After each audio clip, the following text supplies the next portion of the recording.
Gracias le damos, primero que nada, Señor, por el día que usted nos está prestando, Señor. Queremos darles las gracias, Señor, por esta reunión, Señor, por este momento, Señor, en que podemos escuchar de su palabra, Señor. Yo pido una bendición para cada uno de los hermanos acá presentes, de los que están por llegar, Señor. Por el pastor, Señor, que trae la palabra y su familia, Padre Celestial, sea usted siempre bendiciendo, Señor, su hogar. Pedimos, Padre, que nuestros corazones estén dispuestos a escuchar, Señor, a hacer de su palabra realidad, Señor, y que todas las dudas que podamos tener, Señor, sean respondidas, Señor, a través de la boca del pastor, siempre y cuando sea su voluntad, Señor, lo que se diga.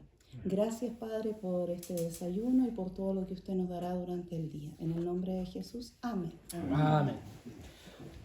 Bueno, la clase pasada estuvimos ya introduciendo lo de la depravación total, ¿cierto? Vimos el contexto histórico del Sínodo de Dort, estuvimos hablando de eso, y también estuvimos hablando de la primera parte de la depravación total. Habíamos establecido de que el hombre fue creado de imagen y semejanza de Dios, inclinado al bien, ¿cierto? Y también vimos el tema de la caída, o sea, cuando el hombre cae en pecado, desobedece a Dios y quiere ser independiente y autónomo de Dios. Hasta ahí estuvimos viendo, estuvimos hablando de que la Biblia nos presenta el pecado como el problema principal del ser humano y que no es simplemente algo de la sociedad o algo cultural, sino que eso viene internamente del hombre desde la caída. Entonces, hasta ahí quedamos la semana pasada, acerca de la depravación total. Y hoy día vamos a terminar de verla en la segunda parte. Vamos a hablar de la propagación de esta corrupción, o sea, cómo el pecado no fue solo el pecado de Adán, sino que ese pecado se propaga en los seres humanos. Después vamos a ver cómo el ser humano fue hecho incapaz totalmente de cualquier bien espiritual. Vamos a ver también cómo la luz natural es insuficiente para salvarnos, cómo la ley también no puede salvarnos, y finalmente cómo el Evangelio entra, digamos, en este gran problema que el ser humano tiene. Entonces, como decíamos, por la caída el ser humano cayó y se privó, se alejó de Dios, ¿no? Y luego este pecado del ser humano comenzó a propagarse en su descendencia, ¿ya? En sus hijos. Los hijos que vinieron con la misma naturaleza que tenía Adán después de la caída. Los que estaban corrompidos procrearon hijos corruptos. Y aquí vamos a ver un pasaje, le voy a pedir que busquen Salmo 51, 5. 51.5, por favor, Selene, tú busca ese salmo. Le voy a pedir a Pablo que lea Romanos 5, del 2 al 19. Y le voy a pedir a hermana Katia, por favor, que busque 1 Corintios 15, del 21 al 22. Y hermana Ivette, Juan 3.6.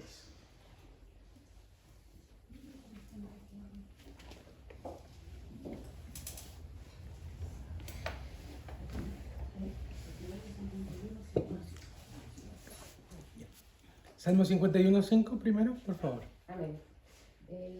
He aquí, en maldad he sido formado y en pecado me concibió mi madre. Fíjense ahí como el salmista habla de su propia concepción y él dice que en pecado fui formado y en maldad me concibió mi madre.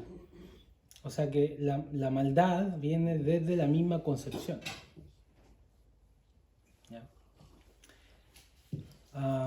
Entonces esta corrupción se propaga por el justo juicio de Dios desde Adán y Eva a todos sus descendientes. Ahora por favor Romanos 5, 12 al 19. Por tanto, como el pecado entró en el mundo por un hombre, y por el pecado la muerte, así la muerte pasó a todos los hombres, por cuanto todos pecaron. Ok, pausa ahí un momento, Pablo. Ahí, ese pasaje es muy importante para entender lo que se conoce como pecado original, o el primer pecado, digamos, de Adán, que luego se traspasa a toda su descendencia. ahí dice que la muerte entró al mundo por un pecado, por el pecado de Adán. Y luego dice, por cuanto todos pecaron. Esa frase, por cuanto todos pecaron, no quiere decir que el pecado entró porque nosotros pecamos, nosotros ahora, sino que nosotros pecamos en Adán. Eso es lo que está queriendo decir el pasaje. Y ahí Adán entonces está funcionando como nuestro representante legal delante de Dios, como la cabeza federal de la raza humana. Por lo tanto, todo lo que él, si él hubiera obedecido, todos hubiéramos obedecido en él. Pero como él desobedeció, todos desobedecimos en él. Generalmente la gente piensa, bueno, ¿por qué yo voy a cargar con la culpa de Adán si fue Adán, no fui yo, ¿cierto? Pero funciona como una cabeza representativa. Es como, por ejemplo, el presidente es la representación de todos los chilenos, aunque no les guste a algunos, ¿cierto? Pero si el presidente decide ir a la guerra, estamos todo Chile está en guerra, ¿se entiende? Y si usted es un hombre con ciertas características, tiene que ir a la guerra, es una obligación. Aunque usted no haya firmado la declaración de guerra, usted está en guerra porque su representante, ¿no? Fue a la guerra, o sea, declaró la guerra. Entonces funciona de esa manera, ¿ya? Entonces, por ese pecado, dice ahí Romanos 5:12, entró la muerte. La muerte no era algo natural de la creación, la muerte entró por el pecado de Adán, ¿ya? Y ahora siga leyendo, por favor. Pues antes de la ley había pecado en el mundo, pero donde no hay ley no se inculpa de pecado. No obstante, reinó la muerte desde Adán hasta Moisés, aún en los que no pecaron a la manera de la transgresión de Adán, el cual es figura del que había de venir. Pero el don no fue como la transgresión, porque si por la transgresión de aquel uno murieron los muchos, abundaron mucho más para los muchos la gracia y el don de Dios por la gracia de un hombre, Jesucristo. Y con el don no sucede como en el caso de aquel uno que pecó, porque ciertamente el juicio vino a causa de un solo pecado para condenación, pero el don vino a causa de muchas transgresiones para justificación. Pues si por la transgresión de uno solo reinó la muerte, mucho más reinarán en vida para uno solo, Jesucristo, los que reciben la abundancia de la gracia y el don de la justicia. Así que como por la transgresión de uno vino la condenación a todos los hombres, de la misma manera por la justicia de uno vino a todos los hombres la justificación de vida. Porque así como por la desobediencia de un hombre los muchos fueron constituidos pecadores, así también por la obediencia de uno los muchos serán constituidos justos. Fíjense ahí el tremendo paralelo que hace Pablo entre Adán y Jesucristo. Y así como Adán dice, fue por su transgresión, los muchos fueron constituidos pecadores, por la obediencia de Cristo, los muchos serán constituidos justos, ¿cierto?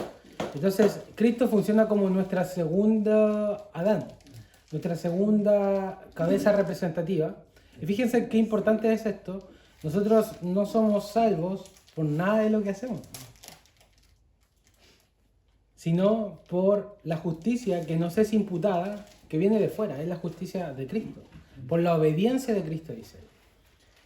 Entonces, este pasaje nos ayuda a entender que el ser humano viene corrompido por naturaleza.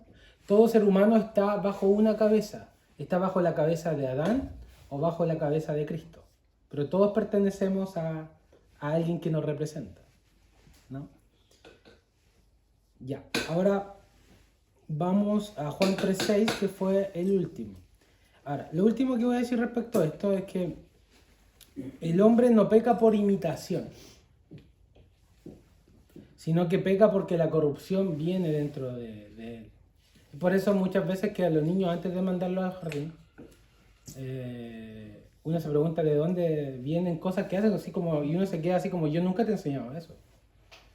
Claro, el jardín después las potencias, ¿cierto? Y después el colegio aún más todavía, la influencia que viene de ahí. Pero eso nada más potencia lo que ya hay dentro del niño, ¿sí? ¿Sí? Entonces nosotros no pecamos por imitación, sino que pecamos porque la corrupción ya viene en nosotros. Entonces aquí hay una frase muy importante que es que yo no soy pecador porque peco, sino que peco porque soy pecador.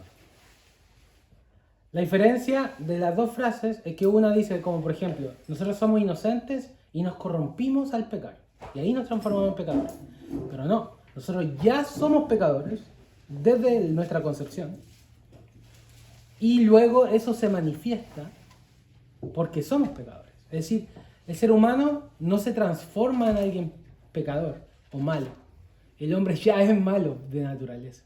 Eso viene por la caída, porque la caída de Adán no propagó esa corrupción en nosotros. Y ahora lo último, Juan 3:6, por favor. Lo que es nacido de la carne, carne es, y lo que es nacido del espíritu, espíritu es. Justamente Jesús está explicando el nuevo nacimiento, lo que es nacido de la carne, carne es. O sea, si nosotros venimos de padres corruptos, nosotros vamos a heredar la corrupción, ¿cierto? Mientras que si nosotros nacemos del espíritu, nacer de nuevo, nosotros también vamos a ser hijos de Dios. O sea, lo que es nacido de la carne, carne es, lo que es nacido del espíritu, espíritu es. Eso podría ser el Juan 1:13 también. Sí. La aclaración. Sí, exacto. Una aplicación breve de esto es que esto nos ayuda, especialmente a los padres, a entender que los hijos no necesitan simplemente conductismo externo. Los hijos necesitan una transformación espiritual. Y también nos ayuda a ver a nuestros hijos no como inocentes palomas, sino como pecadores caídos. Igual que nosotros, que ellos necesitan la regeneración y necesitan un encuentro con Jesucristo. ¿Sí? Ya, hasta aquí. ¿Alguna pregunta de este punto, de la propagación del pecado? ¿Algún comentario o pregunta?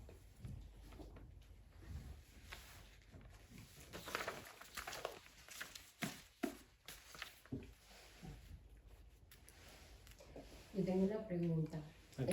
Pastor, por ejemplo, o sea, así en este orden como lo pinta la palabra, por ejemplo, ¿qué pasaría si un niño nace y así como se muere, pero sus papás son incrédulos? Ajá. Estos niños no son salvos. Es una buena pregunta. Sí, es una buena pregunta. Ahora, déjenme hacer una aclaración. Nuestros hijos no se salvan porque, o sea, por ejemplo, si un hijo nuestro, no de un creyente, por ejemplo, muere, ellos no se salvarían por el hecho de ser hijos nuestros. O sea, como ser hijos del creyente, ni siquiera por estar bautizados. Porque recuerden ustedes, yo he explicado muchas veces esto en el bautismo no opera un poder mágico en el niño, simplemente es una señal externa de que Dios reclama al niño como suyo y le da las promesas del Padre. Entonces, tanto un hijo de un incrédulo como un hijo de un creyente, digamos, ambos están corrompidos por el pecado. Nada más que uno ha sido separado externamente por Dios, ¿cierto? Mientras que el otro no. Pero ambos son pecadores. Entonces, ¿qué pasa cuando un niño muere? Porque entendemos que el niño no es inocente, es culpable delante de Dios. Trae la culpa de Adán. Entonces, ¿qué pasa en ese caso? Bueno, en ese caso, las escrituras no son tan claras al respecto de eso. ¿Ya? O sea, no hay como digamos, un pasaje que Pablo haya abordado que diga como, bueno, los niños se van al cielo. ¿Ya? No hay algo así en la escritura. Sí tenemos algunos indicios y algunas cosas que nosotros podríamos inferir acerca de qué pasa con estos niños. Bueno, ¿qué piensan ustedes que pasa? Porque, o sea, el niño no cree en Cristo, por lo tanto no está unido, ¿cierto?, a Cristo. La Escritura enseña que nuestra unión con Cristo nuestra justificación viene por la fe, ¿no? Y el niño no ejercita fe. Entonces, ¿cómo? Adelante, hermano. ¿Otra pregunta?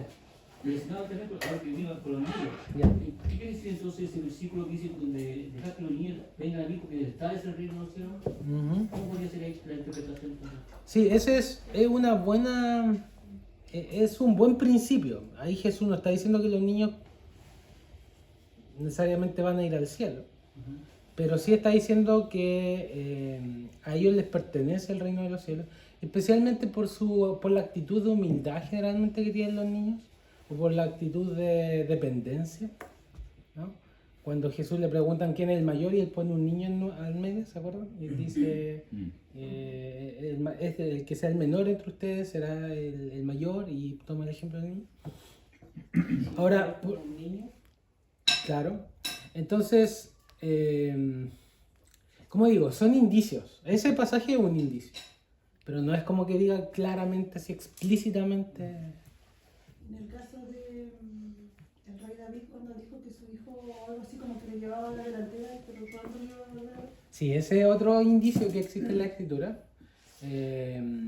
¿Ustedes recuerdan la historia de David, el hijo que el hijo de que Betsabé concibe, la relación ilícita de adulterio, ¿cierto? Y Dios perdona a David, pero lo castiga. Y lo castiga, y justamente lo que hace Dios en esa disciplina para David es quitarle la vida al niño. Y el niño nace, agoniza por una semana y luego muere. Y David en ese periodo, él está ayunando. Y al final, él termina de ayunar y se le acercan como los oficiales del rey y le dicen, ¿por qué ahora dejas de ayunar si sabes que tu niño murió? Y él dice, ¿para qué me sirve ayunar ahora si yo estaba ayunando porque estaba viendo si tal vez Dios le salvaría la vida? Pero ya que Dios decidió eso, entonces no hay para qué ayunar, en el fondo le dice. Y ahí es donde le dice, él ya no vendrá más a mí, pero yo iré a él. ¿Cierto? Yo iré a él. Y claro, y ese es otro indicio de que nos presentan las escrituras de cómo, digamos, lo que pasa con los niños después de que mueren. Yo creo que solamente aquí se apela a la misericordia de Dios nomás. Porque no.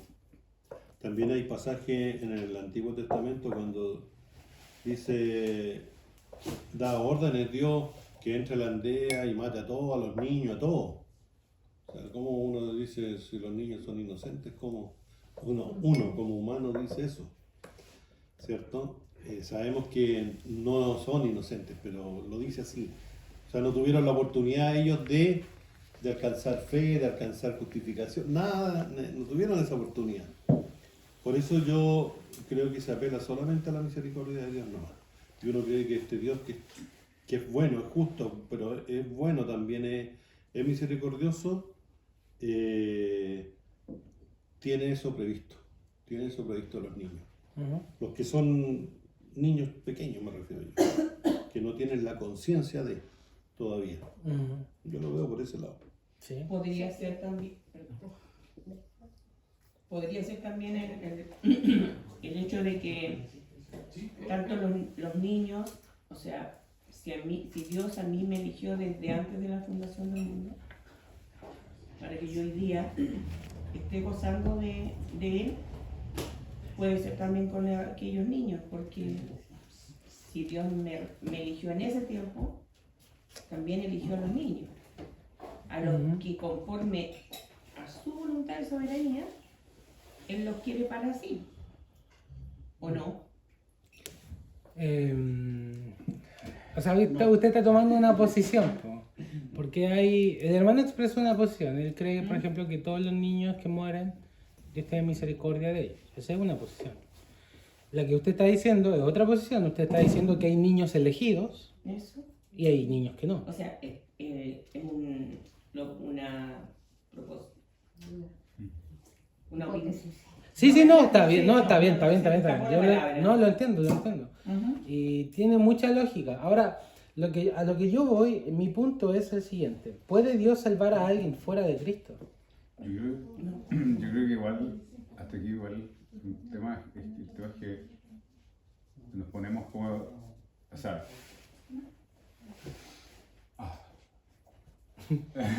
Respira, respira.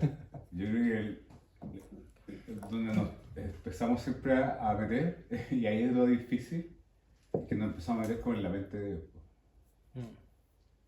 Y ahí es donde yo creo que no podemos entrar. O sea, más que viéndolo desde el punto como no podemos meter en algo pecaminoso, yo creo que es que simplemente no podemos saber. Sobre todo en el tema esto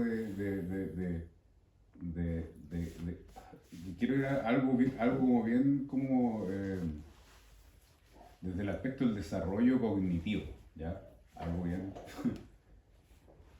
Porque definamos el asunto de entender el habla, entender cómo uno entiende y cómo uno conoce a Dios siendo niño. Cómo yo, un niño, cuando nace, mi hijo, cómo yo le entrego, cómo yo lo llevo al conocimiento de Dios.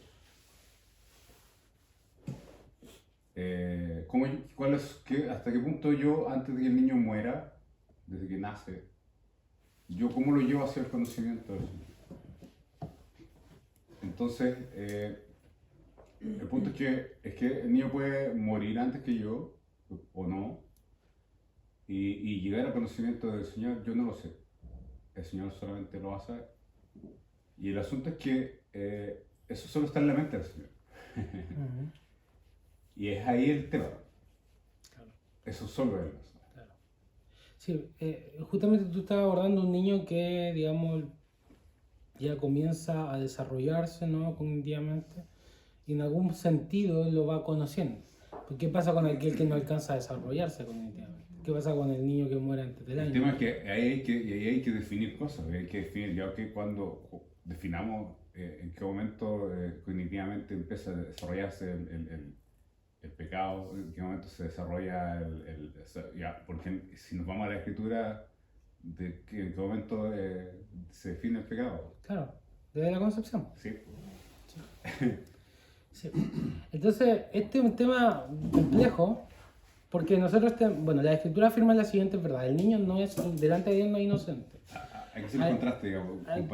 Digamos, en la sociedad, obviamente el niño es inocente porque el niño no ha hecho nada malo, ¿no? Pero delante de Dios el niño ya es culpable, porque trae la culpa de Adán. Entonces ya es culpable y por lo tanto el niño merece el infierno, aunque todavía no haya hecho maldad, el niño ya es culpable. Y esa también es la razón por la cual los niños mueren, porque si el niño fuera inocente no moriría. La muerte entró por el pecado, ¿cierto? Entonces está sujeto a la muerte y está sujeto también a la voluntad de Dios. Y Dios es quien decide cuándo da y cuándo quita la vida. Él la puede quitar al año, Él la puede quitar a los 80 años. Dios, Él la dio, o sea, es suya. Sí.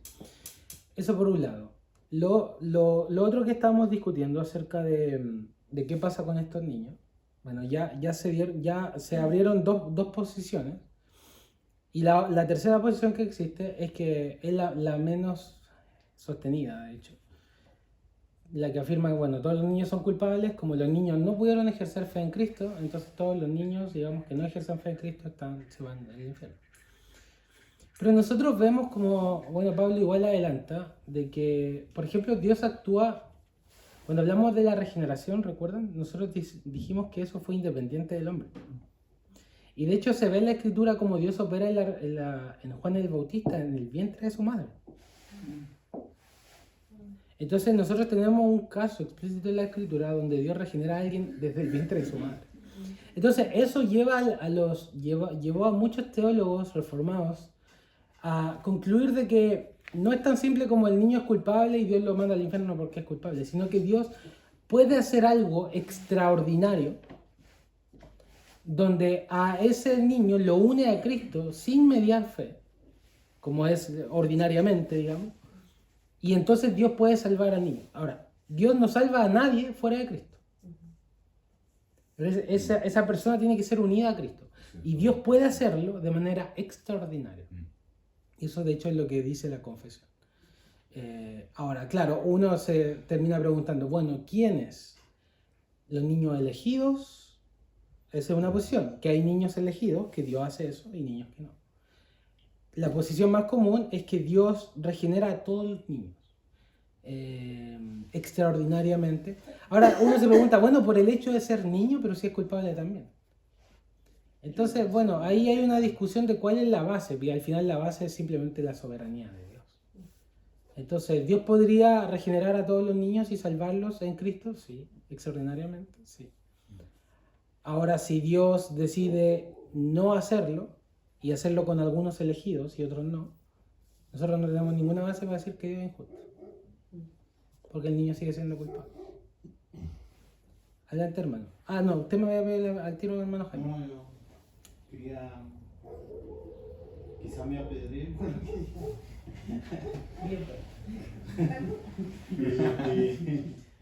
entonces, ¿qué pasa con la doctrina de la depravación total? Se contradice. ¿En qué sentido? En que somos todos totalmente pecadores. Uh-huh. Y se contradice con el tema de el llamado, el conocimiento en el caso de Juan el Bautista, el vientre es mal, él fue elegido. Uh-huh. Pero él nació pecador. O sea, no es que Dios lo regeneró en su concepción. Él nació con pecado. Uh-huh. Pero Dios lo regeneró. Ahora Juan siguió pecando. Siguió pecando después. Porque Juan no fue inmaculado como Cristo. Esa es una diferencia. Cristo sí fue inmaculado. O sea, Cristo en ningún momento él fue, como dice el Espíritu Santo, no lo guardó en la concepción del vientre de su madre. Porque claro, María le comunicó la naturaleza humana a Jesús, ¿cierto? A Cristo. Pero esa naturaleza estaba corrompida por el pecado. Entonces el Espíritu Santo tuvo que guardar a Cristo y guardar su concepción de manera que no se propagara esa corrupción. Ahora usted me dice, ¿cómo lo hizo? ¿Con qué ADN? ¿Y qué hebra se juntó? Y yo ahí no tengo idea, pues eso no lo dice la Biblia. La Biblia simplemente dice que Cristo nació sin pecado. No en el caso de Juan el Bautista. Juan el Bautista nació en pecado, Fue concebido en pecado. fue regenerado, pero después, o sea, es como nosotros, pues nosotros fuimos regenerados y no por eso nos hicimos inmaculados después de eso. O sea, se puede decir simplemente que la diferencia entre los otros niños y Juan, que él fue elegido ahí. El tiempo, el corto tiempo. A ver, ¿Sí o no? a Porque, ver, por ¿cómo? ejemplo, Explica. en mi caso, no sé, yo puedo decir, el Señor comenzó a trabajar conmigo, no sé, a los 18, pero en Juan fue en el vientre, Claro, ¿cierto? Es Eso. como que ya tenía. sí, Por eso. Y sigo siendo pecador, y Juan sigue siendo pecador. es correcto. Pero usted tiene la vista inmaculada, ¿no? Ay, Dios mío. Hasta que yo estoy preparada ya para ir. Yo creo, pastor, que hay muchas cosas que uno no... Hay terrenos que son misteriosos, siempre Ujú. se sabe que no vamos a tener una respuesta asertiva. Correcto. El hermano dice, ¿qué pasa si se contradice con esto de la depravación total? Sí, y hay muchas cosas que se pueden contradecir, po, y muchas cosas que a lo mejor, porque esto es algo general nomás, no es la ciencia cierta. O sea, se acercará mucho a una explicación muy coordinada, muy coherente, para que vamos entendiendo un camino. Ujú. Pero el Señor actúa en su soberanía, como usted lo dijo, de tal manera, porque nosotros estamos hablando, ¿qué pasa si un niño nace, muere chiquitito, muere guaguita, qué sé yo, o a lo corto tiempo? Pero ¿qué pasa con esos niños que nacen, supongamos, down? Ujú. Que ellos, aunque crezcan, no tienen la posibilidad de tener esa Claro. fe, ¿me entiendes? Aunque yo sé que son angelitos, para mí son angelitos, ¿me entiendes? Pero, y para la sociedad a lo mejor, no para todos, porque hubo personas que mataron a esas personas. Pero bueno, yo creo que el Señor en su soberanía, por eso decía yo creo que aplica tanto aquí la misericordia del Señor, Ujú. que, como usted dice, no entendemos cómo. Ujú. ¿Cómo se hizo? ¿Cómo lo hace? No tengo idea y no la vamos a ver a lo mejor nunca. Pero de que el Señor actúa para bien de muchos, sí. Ujú. Lo importante siempre al final es concluir de que lo que Dios haga es justo. Nosotros nunca debemos pensar que Dios es injusto en sus tratos. Y de hecho esto yo me lo he preguntado muchas veces. ¿Qué pasa si Dios, por ejemplo, ha decidido no escoger a uno de mis hijos? Es algo duro. Pero, ¿qué yo voy a decir? ¿Dios es injusto por eso? Yo había escuchado una vez en una prédica que el predicador hablaba algo así, o sea, ¿qué pasa si, por ejemplo, alguien de tu familia, que tú anhelas tanto, pero Dios dice que no? Pero algo explicaba él que cuando ya se llega al día final, el Señor es tanto lo que alinea nuestras mentes con la de Él que nosotros vamos a decir, justos son tus juicios. Es como que vamos a estar tan alineados con eso de que Señor es así. O sea, como que vamos a llegar a un punto donde nosotros no vamos a ver de que tú eres injusto o no, sino es como que Él va a alinear esa mente. Tremendo. Sí. Bueno, avancemos entonces. Ya vimos entonces la propagación del pecado, ahora vamos a ver cómo esto se va desarrollando y quedamos finalmente incapacitados de buscar a Dios o de ser justos, de elegir el bien. ¿Ya? Y en ese sentido nuestra voluntad queda esclavizada al pecado. Entonces vamos a buscar algunos versículos. Hermano Iván, Efesios 2.3. Hermano Jorge, Génesis 6.5. Hermana Selene, Colosenses 2.13.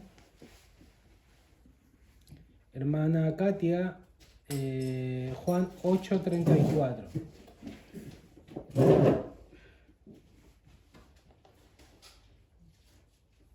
Hermano Jacob, Tito 3.5. Hermano Jaime, Romanos 3.10. Del día del 12. ¿Romanos 3:10? ¿Sí? Hermana Fernanda, Romanos 8, 7 al 8, por favor. Romanos 7. Romanos 8, del 7 al 8. Usted, hermano Ivette, Jeremías 13, 23. Pablo, Juan 6, 44.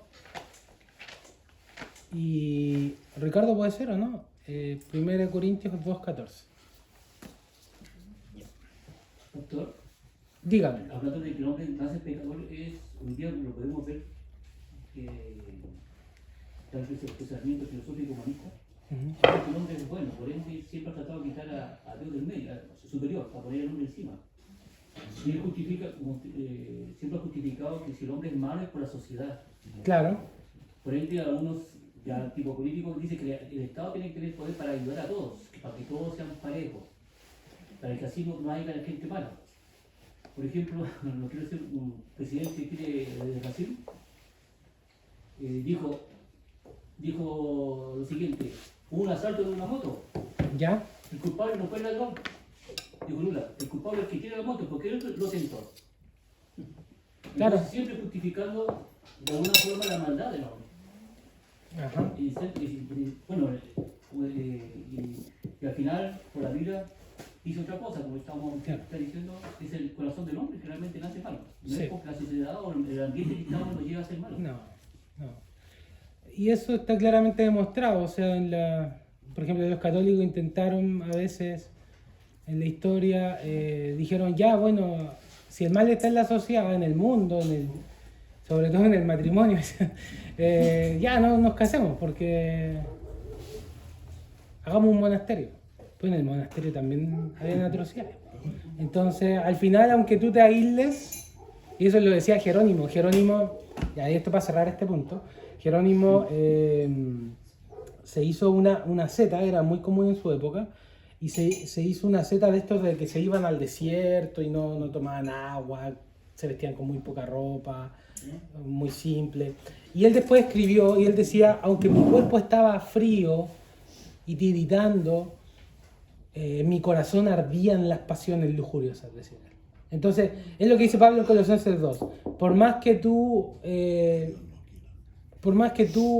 hagas cosas externas, no tiene ningún valor o poder contra los apetitos de tu carne. O sea, al final, aunque tú te inhibas de todo lo que tú piensas, que al final viene el corazón. Y por eso que a veces nosotros nos autoengañamos diciendo, ya, voy a sacar esto de mi vida, pero después saca eso y después lo haces como que encuentras la manera de hacerlo de otra forma. Bueno, en fin, podemos hablar mucho de eso, pero lo vamos a dejar hasta ahí. Ya vamos a leer los pasajes. Entonces, hermana, usted lea Efesios 2, del 1 al 3, por favor, le voy a pedir que lea. Sí. Y Él os dio vida a vosotros cuando estabais muertos en vuestros delitos y pecados, en los cuales anduvisteis en otro tiempo, siguiendo la corriente de este mundo, conforme al príncipe de la potestad del aire, el espíritu que ahora opera en los hijos de desobediencia, entre los cuales también todos nosotros vivimos en otro tiempo en los deseos de nuestra carne, haciendo la voluntad de la carne y de los pensamientos, y éramos por naturaleza hijos de ira, lo mismo que los demás. Fíjense ahí todas las cosas que dicen: muertos en delitos y pecados, haciendo la voluntad de nuestros pensamientos, esclavos a Satanás, ese es el príncipe de la potestad del aire, es decir, estábamos esclavos a Satanás, hijos de desobediencia, hijos de ira, dice, porque la ira de Dios estaba sobre nosotros. Fíjense ahí la descripción súper oscura que da Pablo de cómo estábamos nosotros en nuestro tiempo. Ya, le vamos a dejar eso ahí, puntos suspensivos, y vamos a ir Colosenses 2.13. No, perdón, Génesis 6.5. Y vio Jehová que la maldad de los hombres era mucha en la tierra, y que todo designio de los pensamientos del corazón de ellos era de continuo solamente el mal. El pensamiento del corazón era de continuo solamente al mal. Eso, de hecho, justo antes del diluvio. ¿No? El diluvio que destruye toda la humanidad, con excepción de 8 personas. Y ahí entonces se ve que la maldad del hombre y la violencia era mucha en la tierra. Hermana Selena, usted leí Colosenses, ¿cierto? Sí, Colosenses 2.13. Dice: y a vosotros, estando muertos en pecados y en la incircuncisión de vuestra carne, os dio vida juntamente con él, perdonándonos todos los pecados.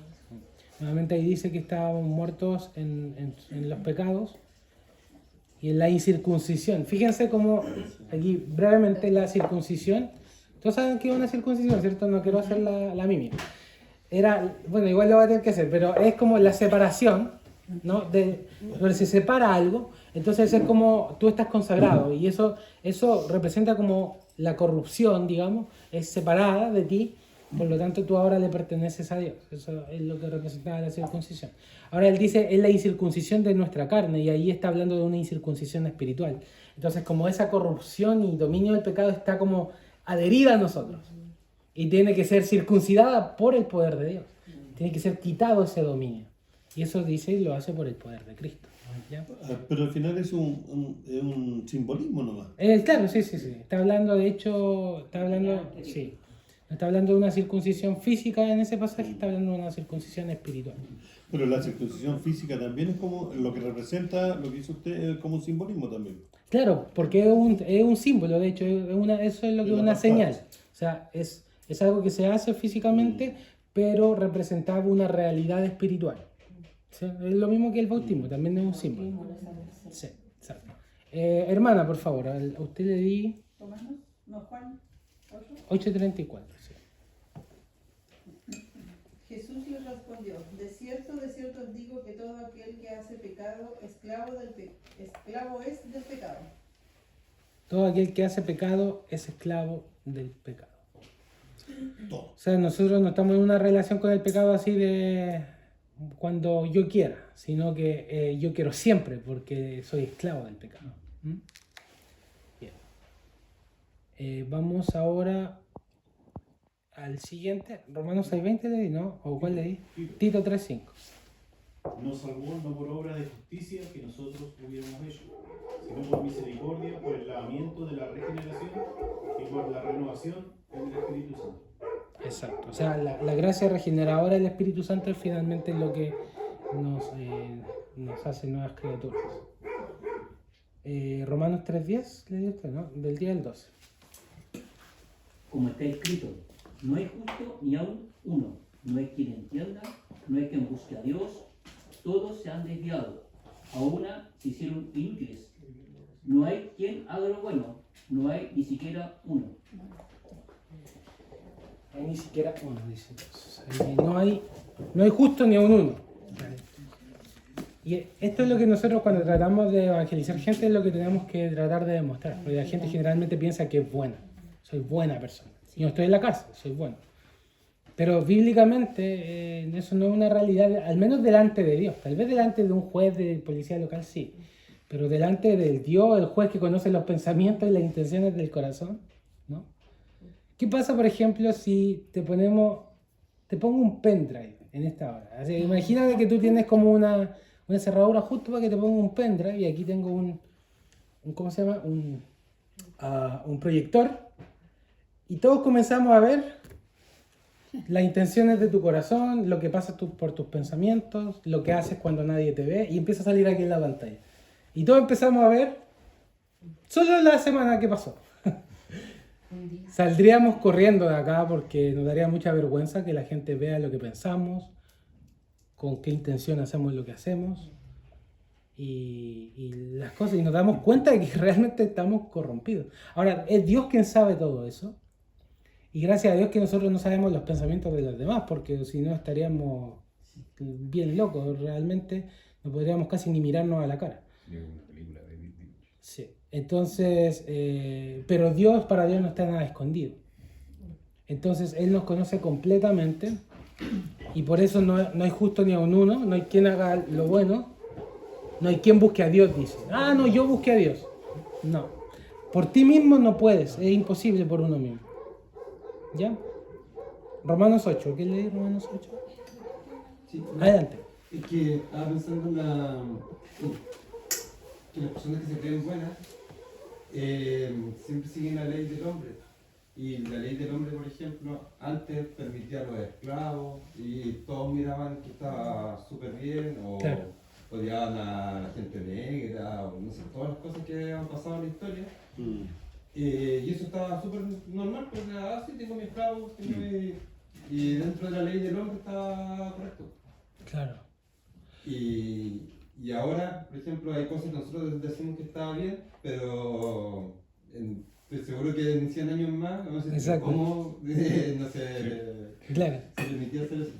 Sí, no, de todas formas, la sociedad va creando ciertos patrones, ¿cierto? Y de hecho ahora se están creando. O sea, piensen ustedes, por ejemplo, en el tema de la ideología de género. O sea, eso claro, para nosotros es una aberración, pero ya se está comenzando a aceptar mucho en la sociedad. Y como dice Ricardo, de aquí a 100 años es como, muy probablemente la sociedad va a decir, como esta gente hace 100 años atrás o hace 200 años atrás decía que una mujer que no se consideraba mujer no era mujer, porque, o sea, ¿con qué base? ¿No? Pero sí, va cambiando. Pero como tú bien dices, es importante ver lo que Dios dice al respecto. Y cuando Dios nos aborda y quiere Él decirnos quiénes somos nosotros, Él no habla solamente de los actos externos. Él siempre habla, por ejemplo, Jesús en el Sermón del Monte dijo que no es adulterar simplemente ir a meterme a la cama de otra mujer. Que adulterar tiene que ver con ver a otra mujer que no es mi esposa y codiciarla en el corazón. Ahora, por ejemplo, eso está potenciadísimo en nuestra sociedad con la pornografía, por ejemplo. Y otras cosas. Asesinar no es solo clavarle el cuchillo en el corazón a alguien. Tiene que ver con enojarme con alguien, con insultar a alguien, con maltratar a alguien. Ahí yo estoy ofendiendo la ley de Dios. Entonces, como ves, delante de Dios somos faltos a su palabra y eso nos hace condenables, nos hace culpables delante de su rostro y merecedores, de hecho, de su justa indignación contra nosotros. O sea, no tenemos méritos. ¿Quién levantó la mano? ¿Usted había levantado la mano? No, con respecto a lo que dice la verdad, cómo se va cambiando con los años. ¿Ah, sí? No sé si ustedes o han escuchado lo que se está debatiendo y ya hace buen rato, y es lamentable tener intimidad con menores. Ya en Europa ya se ha muy fuerte ese pensamiento de tener libertad el gente adulto con menor, porque el menor tiene derecho, dicen ellos, a acostarse con quien quiera, por la libertad. Y ya mucha gente lo está haciendo de ellos y está proclamando esa idea. Sí, de todas Y maneras. es lamentable que una verdad, como dicen ellos, es totalmente corrompida. Claro, de todas Pero maneras. claro, son cosas que también van volviendo, porque eso en la antigüedad, en los tiempos de Jesús, era así. Po. los romanos tenían niños. Los emperadores romanos tenían séquito de niños que eran, y los que iban a la guerra se llevaban su pareja hombre, su esclavo hombre, porque no iban con su mujer. Y estaban meses afuera, años afuera. Y eso se está dando y al final está, claro, está volviendo. Las cosas son bien cíclicas muchas veces. A veces la gente como de los 50, cuando había como una sociedad más así como, ¿cómo decirlo? Como gigata, no sé si es como una expresión muy despectiva, pero como una sociedad más como ordenada, más como rígida. Decía, oye, no esto que ahora, la degeneración de la sociedad actual. Pero claro, si uno vuelve atrás y uno lee un poquito de historia, la historia de Sodoma y Gomorra, por ejemplo, o sea, no es muy diferente. Si todos vivían así, era normal. O sea, era normal para ellos. Ya, sigamos. Romanos 8, 7 a 8, por favor. Se lo di, creo, a Fernando. ¿Fernando te lo di a ti? 8, 7 y 8. El signo de la carne es una enemistad contra Dios, porque no se sujetan a la ley de Dios ni tampoco pueden, y los que viven según la carne no pueden agradar a Dios.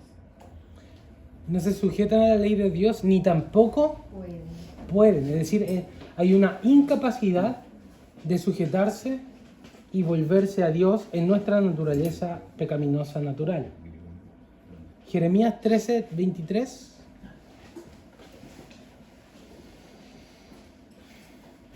¿Mudará el etíope su piel y el leopardo sus manchas? Así también vosotros, hacer bien estando habituados a hacer el mal. ¿Podrá el hombre sacar su naturaleza pecaminosa? Por más que se afane. Y dice, bueno, es como tratar de sacarle las manchas a un leopardo. O tratar de que el etíope mude su piel. No, es imposible. Y entonces la naturaleza está tan distorsionada que el hombre no la puede reformar. Y por eso que nos sirve simplemente conductismo externo. Como hace esto, haz lo otro, 3 pasos para ser una mejor persona.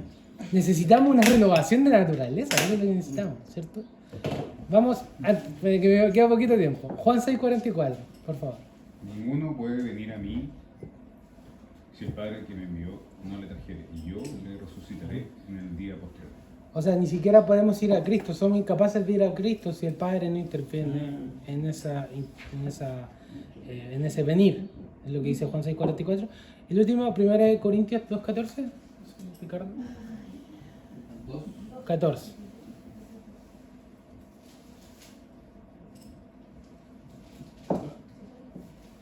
Pero el hombre natural no percibe las cosas que son del Espíritu de Dios, porque para él son locura, y no las pueden entender, porque se han de discernir espiritualmente. El hombre natural no puede entender, ¿cierto? Las cosas espirituales, porque se han de discernir espiritualmente. Entonces, si el Espíritu Santo no ha hecho una obra, el hombre natural no puede comprender las cosas espirituales, no puede recibirlas y comprenderlas. Esta doctrina nos enseña que la salvación es totalmente por gracia y destruye el orgullo espiritual y toda jactancia humana. O sea, nadie se salva porque es mejor que otro, porque lo pudo hacer. Es una obra de Dios. Segundo lugar, nos mueve a orar por la conversión de las personas, porque solo Dios puede cambiar el corazón. ¿Cómo es, perdón, pastor? Nos mueve a orar por la conversión de la gente, o sea, por una intervención de Dios. Decirle, Dios, si tú no intervienes, no puede pasar nada. Por eso pedimos a Dios que Él intervenga. Nos ayuda a entender, entonces, que también el evangelismo depende del poder del Espíritu Santo, no es técnicas humanas. Y nos da esperanza incluso con las personas más endurecidas, porque Dios puede salvar y dar vida a muertos espirituales. Recuerden el caso de Saulo de Tarso. O sea, ¿quién daba un peso que Saulo se iba a convertir? Nadie. Yo creo que nadie en su tiempo decía, el último que pensaban en la escala de conversión era Saulo, ¿no? Pero Dios, es Dios quien lo hace y es Dios quien lo elige y finalmente Él lo puede hacer. Sí, avancemos un poco más. Me quedan 2 puntos. y 5 minutos. Así que pónganme un poquito de su atención. Ahora, el hombre, ciertamente nosotros sabemos que tiene cierta luz de naturaleza. Luz de la naturaleza, quiero decir como que vemos que hay hombres que son más malos que otros, o sea, no todos son Hitler, por ejemplo, ¿cierto? O sea, y ahí vemos hombres que son como altruistas y no necesariamente religiosos, y hacen ciertas cosas buenas. Hay gente que es generosa, que de pronto cuida bien a sus hijos, y cosas como externas, que de hecho también son un regalo de Dios. O sea, Dios también restringe el pecado en muchos sentidos. Y el hombre también tiene una conciencia y retiene algunas nociones en cuanto a Dios, las cosas naturales. Incluso la diferencia entre lo moral y lo inmoral, es decir, lo correcto y lo incorrecto. El hombre, aunque no sea cristiano, sabe qué es correcto y qué es incorrecto y tiene ciertas leyes, digamos, por las cuales se conduce. Incluso los presos dentro de la cárcel tienen un código de moral, de leyes, que ellos mismos han violado las leyes que todos nosotros consideramos inviolables, pero dentro de ellos hay cosas inviolables. Por ejemplo, meterte con un niño. No, te hacen pebre en la cárcel. Porque eso para ellos es inconcebible. Entonces el hombre, aunque corrompido, y en distintos niveles de, digamos, bondad social, guarda una regla de entre lo bueno y lo malo. Incluso hay hombres que demuestran cierto anhelo de virtud y de buena conducta exterior. Pero como decíamos, esto no es suficiente para Dios, porque Dios ve los pensamientos y las intenciones del corazón. De hecho, me acuerdo mucho de que tal vez que acto más altruista que la Teletón en nuestra sociedad, ¿cierto? ¿Ustedes recuerdan cuando se presentaron Los Prisioneros en una de las ediciones como del 2000? Y lo invitaron a los prisioneros. Y es bien interesante, búsquenlo en YouTube. Y Jorge González como que agarra el micrófono y se presenta y todo. Y comienza a decir, qué lindo que todos den para esta causa tan noble, con su sarcasmo habitual, ¿no? Y dice algo así, lo estoy parafraseando, pero decía, qué bueno sería dar, así como sin necesidad de estar sponsoreando a las empresas que dan. A los grandes empresarios. Que dar, sí, la gente como que da, pero en realidad busca otra cosa. O sea, no da por la generosidad en sí, sino que es como que se da a sí mismo. O sea, yo tengo que salir beneficiado, o si no, yo no doy. Y ya, pues cuando van a cantan la canción de Quieren Dinero, ¿no? Quieren Dinero creo que fue la que cantó, ¿cierto? Entonces, claro, ahí es como exponiendo, y fíjense, Jorge González ni siquiera es cristiano, pero él exponiendo en el fondo la hipocresía de la gente más altruista y generosa que dona millones de millones a esa causa. Que en el fondo las motivaciones, él decía, no están correctas. Entonces incluso ellos se dan cuenta de que incluso los actos más altruistas buscan otras motivaciones y no la gloria de Dios. Entonces por eso el hombre, aunque tenga cierta conciencia, aunque tenga cierta moralidad, delante de Dios, digamos, es insuficiente todo lo que él puede hacer. Y de hecho eso lo hace inexcusable también delante del Señor, porque además Dios se le ha revelado a través de la creación. Vamos a leer un pasaje más en Romanos 1. Romanos 1, vamos a leer versículos 19 y 20.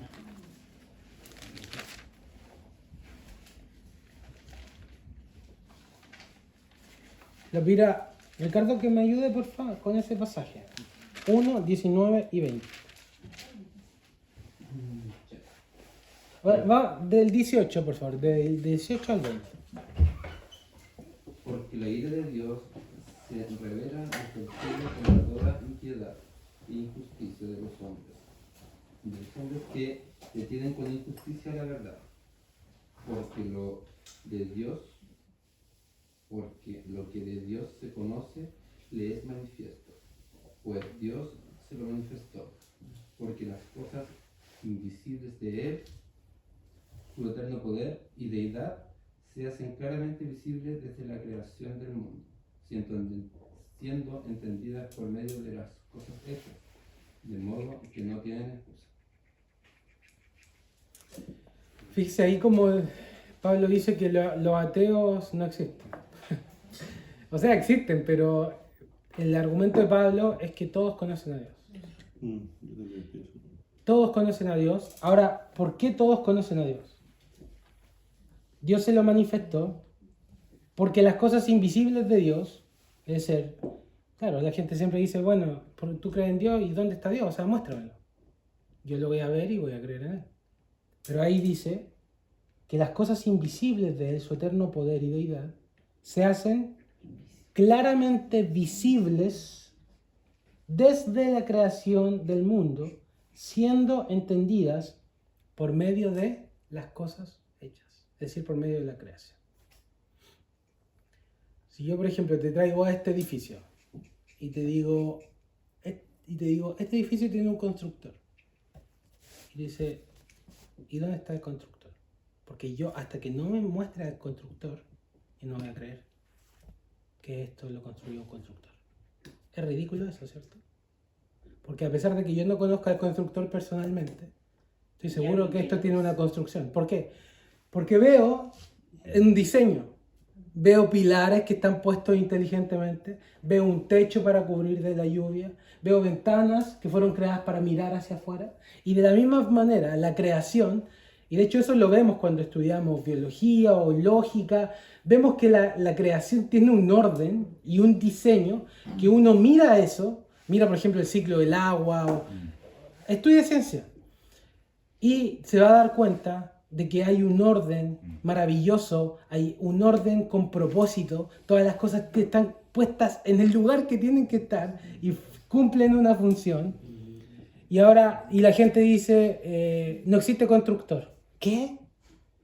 Pero si mira el diseño, ¿no? Ese es lo que se conoce como el argumento cosmológico, ¿no? De que todo en el fondo apunta a que hay un diseño inteligente, hay inteligencia detrás.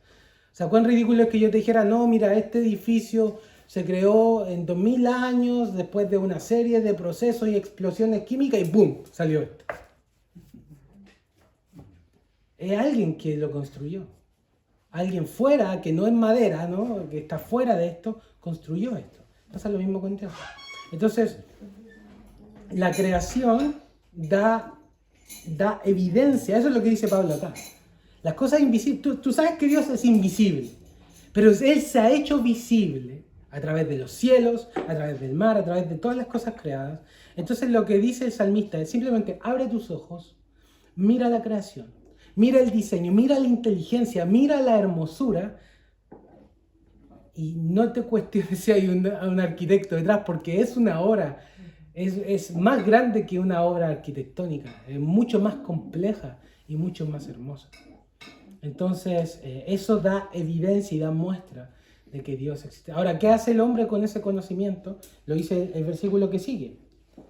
Habiendo conocido a Dios, no le glorificaron como a Dios, ni le dieron gracia. Es decir, ellos dicen, no, Dios no es el creador, Dios no es Dios. No le dan gracias por lo que reciben de Él, sino que se envanecen en sus racionamientos y su necio corazón fue entenebrecido, es decir, oscurecen su mente, oscurecen el corazón. Y esto también es evidente en una de entrevistas que hacen unos predicadores al evangelizar y comienzan a debatir con apologética es defensa de la fe. Empieza a decirle a la gente, si yo te probara que Dios existe, ¿tú le adorarías? ¿Y sabes qué dice la mayoría de la gente? ¿No? Entonces el tema no está en el intelecto, es un tema de la inclinación del corazón. Estamos inclinados a no obedecerlo, a querer obedecernos a nosotros mismos, a querer seguir nuestra propia voluntad. Y ese es nuestro gran problema. Es el gran problema del hombre. No es un problema de falta de evidencia, es un problema